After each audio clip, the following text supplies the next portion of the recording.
اور ایک واقعہ ہے وفی قصص العبر، قصوں میں نا عبرت ہوتی ہے، لیسنز ہوتے ہیں. ایک امام نے نماز پڑھائی اور نماز میں 3 رکعتیں پڑھا کے عصر کی نماز سے سلام پھیر دیا. تو سب لوگ خاموش رہے، پہلی صف، دوسری صف، تیسری صف سے ایک بندہ کھڑا ہوا، امام صاحب آپ نے 3 رکعتیں پڑھائی ہیں. کہتے ہیں یار پہلے دونوں صف بالکل خاموش ہیں، آپ کیسے کہہ رہے ہیں؟ کہتے ہیں امام صاحب میری 4 دکانیں ہیں، میں روزانہ عصر کی نماز میں ہر دکان کا حساب کرتا ہوں. آج پریشانی ہے کہ میری ایک دکان کا حساب رہ گیا، میری دکان ہی چھوٹ گئی. آپ نے کیا کیا؟ آج میری دکان رہ گئی ہے. اس بندے کو نماز میں بھی ٹینشن کیا کہ میری ایک دکان کا حساب رہ گیا.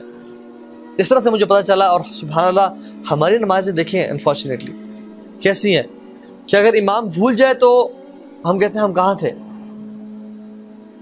نماز کے شروع میں ہم نماز میں ہوتے ہیں اور سلام پھرتے وقت نماز میں ہوتے ہیں، بیچ میں ہماری روح اور ہماری سوچیں کہاں کہاں ہوتی ہیں واللہ تعالی اعلم.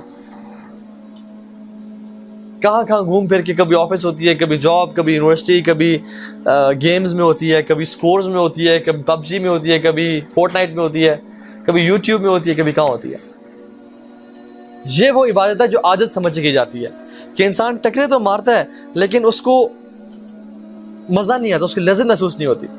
اشفاق احمد نے بڑا پیارا کوٹ کہا، میں نے کچھ دن پوسٹ بھی کیا تھا فیس بک پہ، کہ اگر آپ کو عبادت میں سکون، نماز سے سکون نہیں مل رہا نا تو سکون سے نماز پڑھنا شروع کر دیں، آپ کو نماز میں سکون ملنا شروع ہو جائے گا. اور عبادت بلکہ سبحان اللہ سفیان بن عیینہ کہتے ہیں کہ جو شخص عبادت کی عزت نہیں کرتا وہ عبادت کا حق ادا نہیں کرتا. ومن توقیر الصلاۃ ان تأتیها قبل الاقامہ، اور نماز کی عزت کیا ہے کہ اقامت سے پہلے مسجد میں پہنچا جائے. یہ لٹمس ٹیسٹ ہے کہ کیا ہم نماز کی عزت کرتے ہیں، کیا ہم نماز کا حق ادا کرتے ہیں. اگر میں حق ادا کرتا ہوں تو میرے لیے ٹیسٹ کیا کہ میں اقامت سے پہلے مسجد میں آتا ہوں یا نہیں آتا، یا آخری صف میں یا آخری رکعت میں مل رہا ہوتا ہوں. ومن توقیر الصلاۃ ان تأتیها قبل الاقامہ، نماز کی عزت کیا ہے، اس کی تکریم کیا ہے کہ اقامت سے پہلے نماز مسجد میں پہنچا جائے.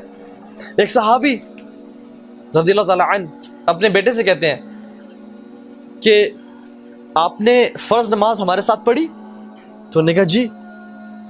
تو کہتے ہیں ادرکتا تکبیرۃ الاولیٰ، کیا آپ نے تکبیر اولیٰ پائی ہمارے ساتھ؟ تو انہوں نے کہا نہیں پڑھ سکا میں. تو صحابی کیا کہتے ہیں، ان کی فہم کیا ہے قرآن حدیث کا؟ کہتے ہیں اگر آپ یہ تکبیر اولیٰ پا لیتے تو یہ آپ کے لیے 100 سرخ اونٹنیوں سے بہتر ہوتی.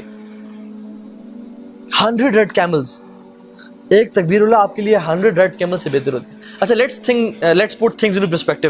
ہمیں کیا پتا اونٹ اور سرخ اونٹ، ہمیں تو اونٹ نہ دیکھے نہ کبھی سفر کیا. سرخ اونٹ جو اس زمانے میں تھا it was very prestigious thing.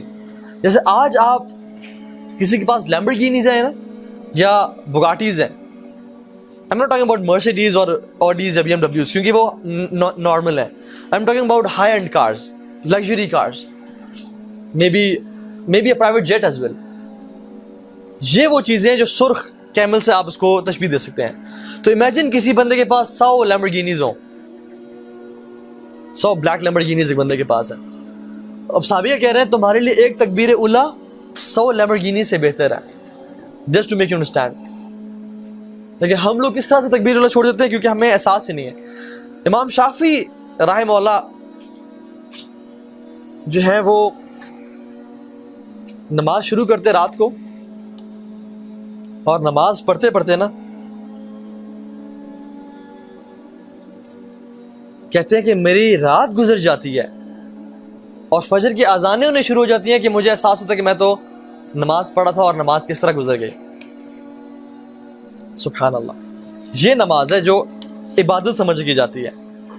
کہتے ہیں کہ میں ساری رات اللہ اکبر کرتا ہوں اور نماز پڑھتا رہتا ہوں حتیٰ کہ فجر کی اذانیں ہونے شروع ہو جاتی ہیں. اور ہم لوگ سبحان اللہ نماز کس طرح چھوڑ دیتے ہیں. کوئی پروجیکٹ آیا، اسائنمنٹ آئی، نماز چھوڑ دی. اللہ کے میرے صحابی کو کہا تھا کہ اے میرے صحابی فرض نماز کبھی نہ چھوڑنا. ان قتلت او حرقت، چاہے تجھے کاٹ دیا جائے یا تجھے جلا دیا جائے، تو نے فرض نماز نہیں چھوڑنی.